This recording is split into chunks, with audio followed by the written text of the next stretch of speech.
Hi, my name is Allie Herbert. Choosing my favorite poem was hard for me because I really appreciated that this semester we read a lot of great ones, but we also didn't have the time to fully delve into it, which is why I think I would say that John Keats's To Autumn is my favorite, because it was the one I wrote for my biographical criticism essay. And so I was really able to not only get into the depth of the poem, but in the depth of the author and help make that connection there. The first time I read it, it actually reminded me a lot of growing up in Virginia. So it was interesting because when I first read it, I was like, oh, this is just a pretty scenery.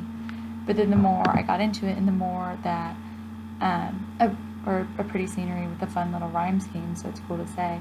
But the more I got into it, the more I understand it and the more I understood the complexity of it.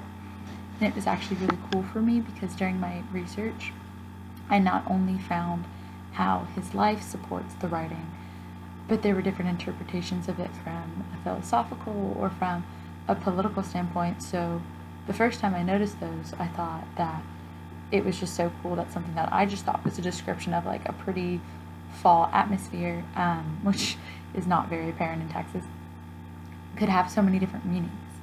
And nevertheless, that, people could kind of have opinions on other people's reading. So it kind of expanded not just my this poem's understanding, but kind of all of poetry's understanding, because it showed that there are many different perspectives, and that by doing the biographical criticism essay on it, I kind of had a new understanding in depth for the writing, as Keats was reflecting on his life through this autumn night that he's describing. And what I really liked about doing this was, because it had been listed on that day, day 7, that this was one of those writings that had it in it. So that's why I was like, oh, I'll do this, like, since I know for sure that it does reflect his life. But then, when I first read it, I didn't pick up on anything. So it really made me challenge myself as a reader, and I guess in the literary world in general.